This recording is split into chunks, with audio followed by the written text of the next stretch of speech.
Party Kadapa parliament జిల్లా అధ్యక్షునిగా ప్రమాణ స్వీకారం చేసి కార్యవర్గం మనకందరికీ భూపేష్ రెడ్డి గారు, కార్యవర్గానికి, వేదిక మీద ఉన్న గౌరవ శాసనసభ్యులు, ఇన్ఛార్జీలు, పార్టీ బాధ్యతలు మోస్తున్న ప్రతి ఒక్కరూ, తెలుగుదేశం పార్టీ శ్రేణులకు అందరికీ కూడా మనస్ఫూర్తిగా కృతజ్ఞతలు, శుభాకాంక్షలు, ధన్యవాదాలు తెలియజేస్తా ఉండా.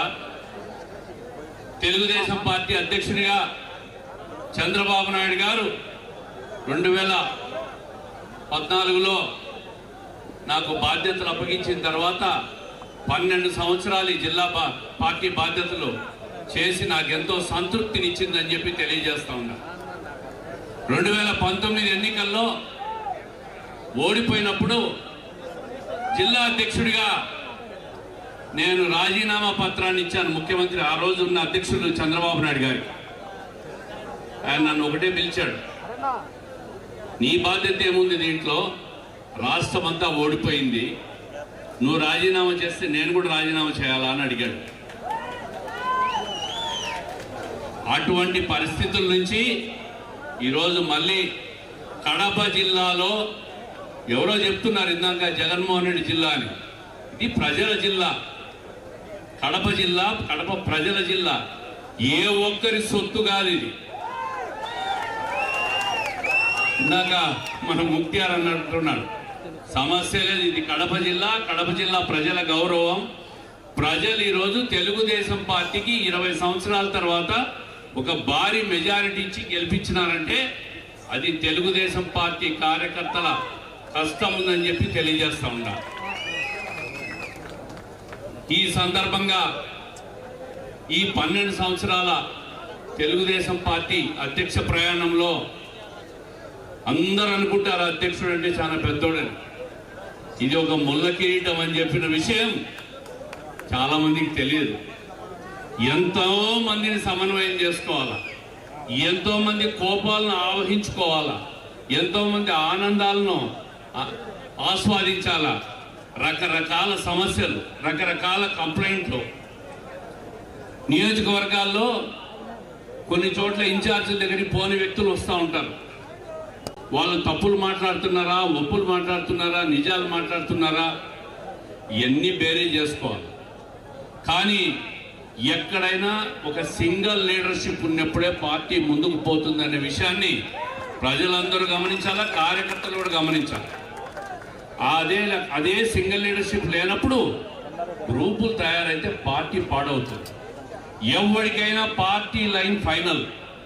చంద్రబాబు నాయుడు గారు, ఈరోజు యువనేత నారా లోకేష్ గారు గీసిన లైన్ ప్రతి ఒక్కరికి ఫైనల్. ఆ లైను మనసా వాచ కర్మన నాకు తెలిసినంత వరకు నేను ఎప్పుడు వాళ్ళు గీసిన లైన్ దాటలేదు ఈ 12 సంవత్సరాల పరిపాలనలో అని చెప్పి చెప్తా ఉండా. కష్టకాలంలో ఉన్నాం. జిల్లాలో 2019లో 10 స్థానాలు ఓడిపోయినాం. ఆ పరిస్థితుల నుంచి ఈరోజు మళ్ళీ గడ్డన పడి మనం కడపలో గెలిచామంటే అది చంద్రబాబు నాయుడు గారి మీద నమ్మకం, మన కడప జిల్లా నాయకుల మీద, పోటీ చేసిన నాయకుల మీద ఒక నమ్మకంతోనే అందరూ వచ్చి కసిగా పనిచేసి ఓట్లేసి గెలిపించారు. 20 నెలలైంది అధికారంలోకి వచ్చి. ఈ సందర్భంగా ప్రతిపక్ష పార్టీని మనం చూస్తూ ఉంటాం ఏ విధంగా ప్రవర్తిస్తుందో.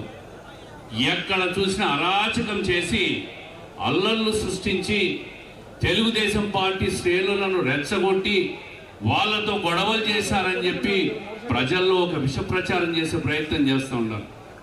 నిన్న చూసాం అంబటి రాంబాబు గారు ఏం మాట్లాడారు. చంద్రబాబు నాయుడు గారు అటువంటి వ్యక్తి, దేశంలోనే ఒక బ్రాండ్ ఇమేజ్ ఉన్నటువంటి వ్యక్తి మీద పత్రికల్లో రాయలేని పదజాలాన్ని వాడినాడు. అంటే వాళ్ళ ఉద్దేశం అంతా రెచ్చగొట్టడం, మనము రెచ్చిపోయి వాళ్ళ ట్రాప్లో పడితే ప్రజల్లోకి తెలుగుదేశం పార్టీ కూడా ఇట్లాంటిదే అని చెప్పే ప్రయత్నం చేస్తూ ఉంటారు. ఈ విషయంలో మనం అందరం కూడా చాలా అప్రమత్తంగా ఉండాలని చెప్పి తెలియజేస్తూ ఉంటారు. ఈరోజు రాష్ట్రానికి పెట్టుబడులు వస్తూ ఉన్నాయి. ఎవరిని చూసి వస్తూ ఉన్నాయి? చంద్రబాబు నాయుడు గారి ఫేస్ వాల్యూ, లోకేష్ గారి కష్టంతో ఈరోజు రాష్ట్రానికి పెట్టుబడులు వస్తూ ఉన్నాయి. దానివల్ల సంపద వస్తుంది. సంక్షేమంలో ఈ దేశంలో నెంబర్ 1 రాష్ట్రం ఏదైనా ఉందంటే అది ఒక్క ఆంధ్రప్రదేశ్ రాష్ట్రం ఉంది. 4,000 రూపాయలు పెన్షన్ ఇస్తున్న రాష్ట్రం ఏదైనా ఈ దేశంలో ఉందంటే అది కూటమి ప్రభుత్వం చంద్రబాబు నాయుడు గారి నాయకత్వంలోనే ఈ 4,000 రూపాయలు పెన్షన్ ఇస్తూ ఉంటాం. సంక్షేమంలో బ్రహ్మాండంగా అమలు చేస్తూ ఉంటాం. అభివృద్ధి కోసం, నిధుల కోసం కేంద్ర ప్రభుత్వంతో నిరంతరం చర్చలు చేసి అక్కడి నుంచి నిధులు రాబట్టేదానికి నిరంతరం నారా చంద్రబాబు నాయుడు గారు చేస్తున్న కృషిని కూడా మనం అందరం కూడా గుర్తుపెట్టుకోవాలి. ఈరోజు రాయలసీమను ఒక ఉద్యానవన పంటల కేంద్రంగా తయారు చేయాలని చెప్పి పూర్వోదయ స్కీమ్ కింద నిధులు తీసుకురావాలని చెప్పి ఇరిగేషన్ ప్రాజెక్టులన్నీ పూర్తి చేయాలని చెప్పి కంకణబద్దులై ఉన్నాడు చంద్రబాబు నాయుడు గారు. ఈ 20 నెలల్లో ఏం జరిగిందని చాలా మంది ప్రశ్న చేస్తారు. దీని వెనక చాలా కృషి జరుగుతూ ఉంది. ప్రతిపక్షాలు చూసాం. జగన్మోహన్ రెడ్డి గారు సొంత జిల్లా కడప. ఈ కడప జిల్లాలో ఒక్క నీటిపారుదల ప్రాజెక్ట్ అయినా ఆయన పూర్తి చేశాడు. 5 సంవత్సరాలు సంపూర్ణంగా పదవిని అనుభవించని చెప్పి నేను అడుగుతూ ఉన్నా. ఏ ఒక్క మంచి కార్యక్రమం చేశాడో జగన్మోహన్ రెడ్డి గారు కడప జిల్లా కోసం చెప్పాలి. ఏమీ చేయలేవు, అరాచకం చేశారు. అందుకే వాళ్ళు ఇంటికి పంపించినారు. మనం మళ్ళీ ఆ లైన్ లేకపోవద్దని చెప్పి నేను మీకు అందరికీ విజ్ఞప్తి చేస్తూ ఉన్నా. ఎందుకంటే ప్రజలు అరాచకాన్ని ఎక్కడా కూడా ఆమోదించరు, హర్షించరు. సమాజంలో మార్పు వచ్చింది. ప్రతి ఒక్క ఓటరు కూడా వాళ్ళ ఓటు స్వయంగా బూత్ లేకపోయి వినియోగించుకునే పరిస్థితి వచ్చింది. ప్రజలు చాలా తెలివైన వాళ్ళు. ప్రజలు ఎక్కడా కూడా వాళ్ళను అసంతృప్తి అంటే మనం పని చేయకపోయినా పర్వాలే, వాళ్ళను కనీసం మనం పలకరించినప్పుడు వాళ్ళల్లో కనీసం మాట్లాడగలిగినామనే ఒక సంతృప్తినైనా ఇవ్వగలుగుతాం. ఆ దిశగా మనం ముందుకు పోవాలి. ఈరోజు భూపేష్ రెడ్డి గారు ఒక యువకుడు, పార్టీ అవకాశం ఇచ్చింది బ్రహ్మాండమైన సమయంలో. ఈ సమయంలో రేపు జరగబోయే 29 శాసనసభ ఎన్నికలు కాదు, స్థానిక సంస్థల ఎన్నికల ధ్యేయంగా, స్థానిక సంస్థల్లో తెలుగుదేశం పార్టీ గెలిపే ధ్యేయంగా మనం అందరం కష్టపడి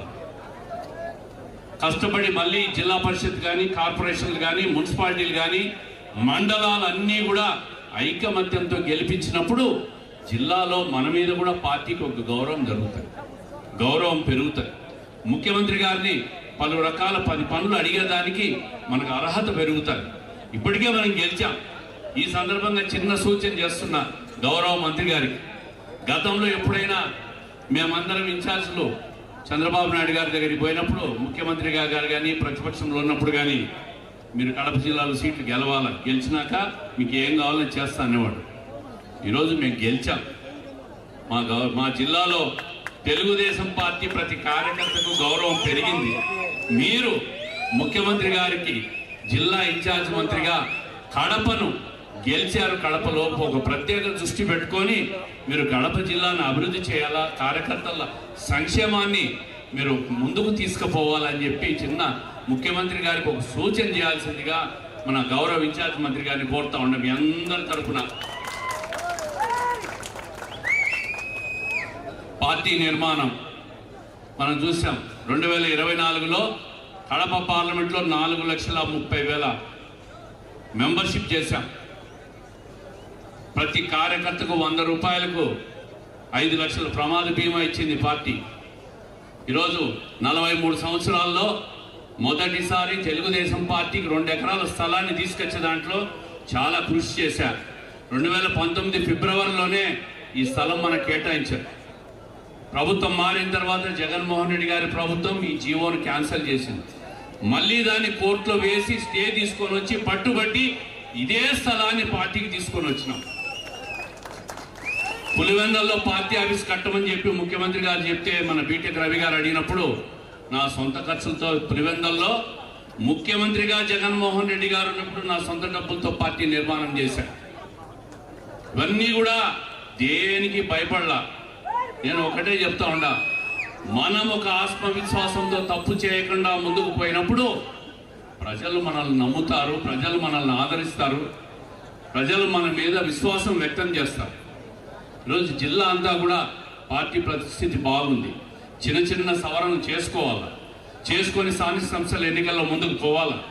అదేవిధంగా ఈరోజు భూపేష్ రెడ్డి గారు కార్యవర్గం అంతా ఉంది. వేదిక మీద ఉన్న చాలా మంది సీనియర్ నాయకులు పెద్దలందరూ ఉన్నారు. వాళ్ళకు అన్ని రకాలుగా సహాయ సహకారాలు అందిద్దాం, పార్టీని ముందుకు తీసుకుపోదాం. పార్టీ కోసం నా అవసరం ఎప్పుడు వచ్చినా భూపేష్ రెడ్డి గారికి సలహాలు సూచనలు ఇచ్చేదానికి పార్టీ కోసం ఎప్పుడు కట్టుబడి ఉంటా. పార్టీయే ఫైనల్, పార్టీ నిర్ణయం ఎప్పటికైనా ఫైనల్. అది తప్పైనా ఒప్పైనా చంద్రబాబు నాయుడు గారి, నారా లోకేష్ గారి నిర్ణయాలను అమలు పరిచే బాధ్యత పార్టీ వ్యక్తులుగా మనకు ఉండాలా.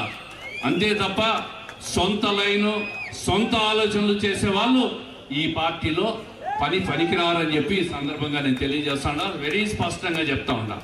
పార్టీ ఓడినా, ఎన్నికలు గెలుస్తూ ఉంటాం, ఓడిపోతూ ఉంటాం, అది కాదు. పార్టీ నియమావళి ఎంతో క్రమశిక్షణతో పార్టీని 30 సంవత్సరాలుగా తెలుగుదేశం పార్టీని చంద్రబాబు నాయుడు గారు ఒక దశకు తీసుకొని వచ్చారు. ఎన్టీ రామారావు గారు ఈ పార్టీని